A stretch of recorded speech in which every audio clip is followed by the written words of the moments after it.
All right, well, let's wrap up chapter 25. So let's talk a little bit about women. How were women treated in Latin America? Um, Much like the rest of the world, they're in a subordinate position.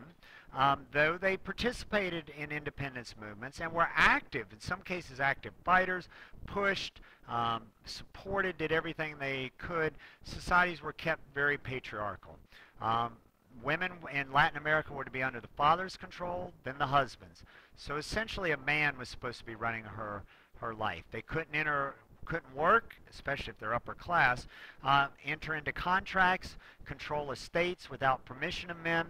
The one exception, and number 3 here, the one exception to that is a little bit of what's going on in lower class with the lower classes. There they are more active in markets, but they're still not equal to men. They are active in some of the street markets of selling, and the one business they really become involved in is laundry, doing the laundry of the upper classes. But one positive women start to see in the late 1800s is public education. The idea is we're going to teach women so that they can teach our children properly. The teaching women, teaching children is women's work, so therefore we don't want to do it. We want women to do that. There is some compulsory education, but understand that only 10% of women in Latin America by 1920 are literate. That means only 1 out of every 10 women in Latin America in the early 1900s could read. But the one place women do make advances is teachers. They become educated. Now, it's ironic because you teach women, and lots of people are going to do this. You teach women to teach your children because you don't want to do it yourself. You want to give that up for women. But ironically, those same women who you educated for that job will be the ones who lead independence movements later on, or suffrage movements for women, the right to vote for women, push for women's rights, because those educated women are going to, that's right, they're going to be the ones who say, hey, this isn't right, and we know it's not right. We've read Enlightenment thinkers. We've read these guys. We know how it's supposed to be. And so they will lead these independence movements. Remember, I've said this before in here. If you want to control people, if you want to keep them subservient, you got to keep them dumb. And you can't, once you educate people, they will push for equal rights. All right, a great boom occurs in 1880 through 1920. And what economic activity was this great boom placed? Each country focused on a staple cash crop. A cash crop meaning something they could export, they could sell overseas.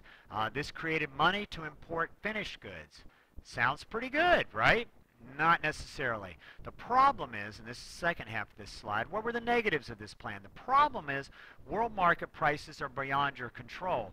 And prices that are on a world market have a tendency to boom and bust. They go up, you get rich. They go down, you're not doing so well.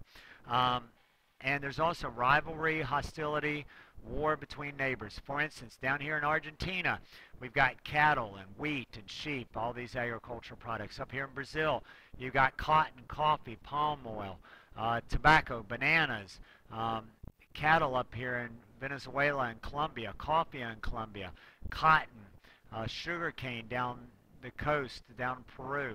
So you see that everybody had their agricultural product. And we know that it's all dependent on cycles. I mean, all you got to do is watch oil prices. They're a world market driven thing, and they have a tendency to bounce around, and nobody, no nation, no matter how hard they may try, can control them. Saudi Arabia is probably the closest on the oil market today, but even they can't. So if there's a world crisis, say in Iran, it creates a world instability in oil, and that causes prices to go up. If you produce oil, that's great. If you buy oil, it's terrible.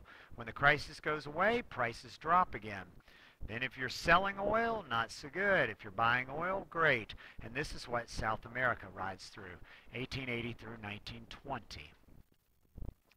All right, what about the U.S. in this time period? Well, Uncle Sam, the United States, we become very active in Latin America, particularly after the Civil War. That's what I've got there in slide number 1. U.S. gets heavily involved in Latin America after the Civil War. Example, in 1898, we went to war with Spain over independence for Cuba and Puerto Rico. Now, what's ironic about all this is who comes to control after they gain their independence from Spain. We beat Spain in the Spanish-American War. Who comes to control Cuba and Puerto Rico after they kick out the Spanish? Who controls them? That's right, United States. Now, Puerto Rico will become a commonwealth, a territory of the United States.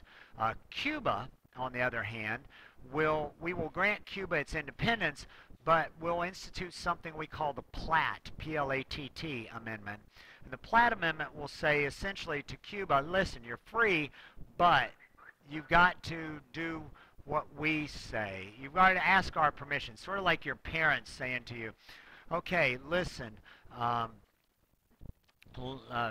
Hannah, you can do whatever you want, but please understand that what your mother and I want you to do is this. And you say, so am I really making this decision myself, or are you pressuring me and guiding me to make that decision? That was sort of like the Platt Amendment.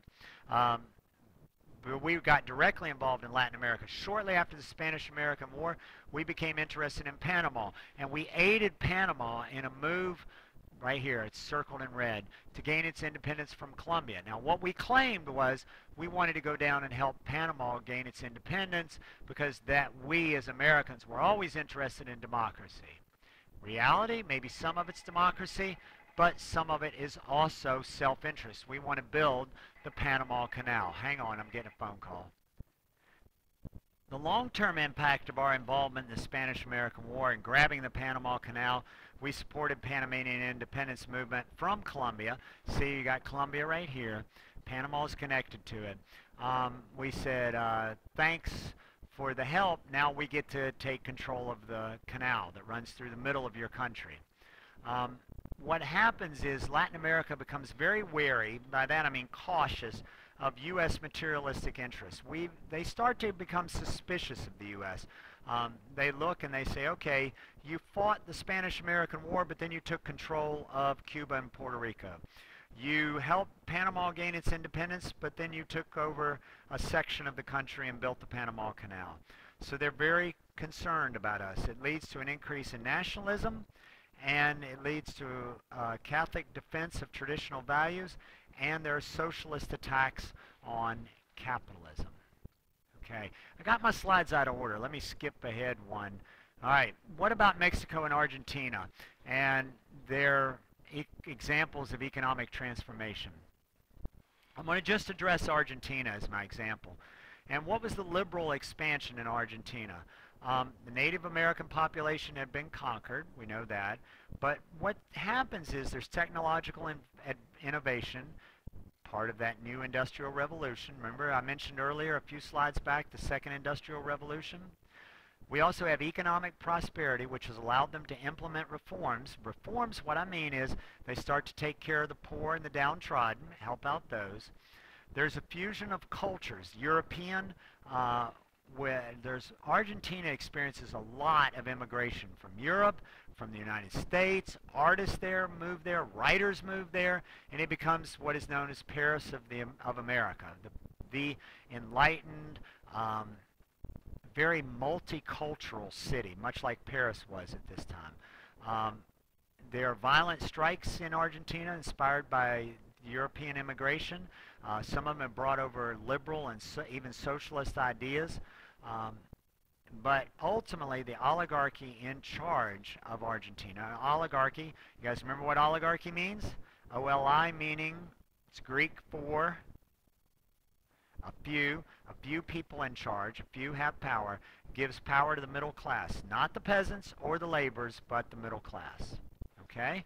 All right, let me go back. What were the global connections for this chapter? And what ways did Latin America run counter to the trends of other places in the 19th century, in the 1800s? Unlike Africa and Asia, which are getting imperialized by Europe, being taken over, remember we talked about that a few chapters ago? These guys are ending colonial control and moving towards independence. But it is difficult for them to develop their economies and their governments when they're always afraid of European expansion and always see Europe, and at this point in the late 1800s, the United States as a threat.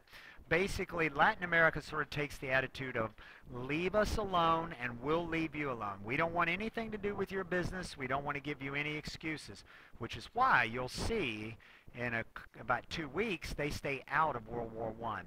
So Latin America, point number 3, has distanced itself from the rest of the world in an attempt to preserve and develop its own identity. All right, thanks guys. I'll see you in class.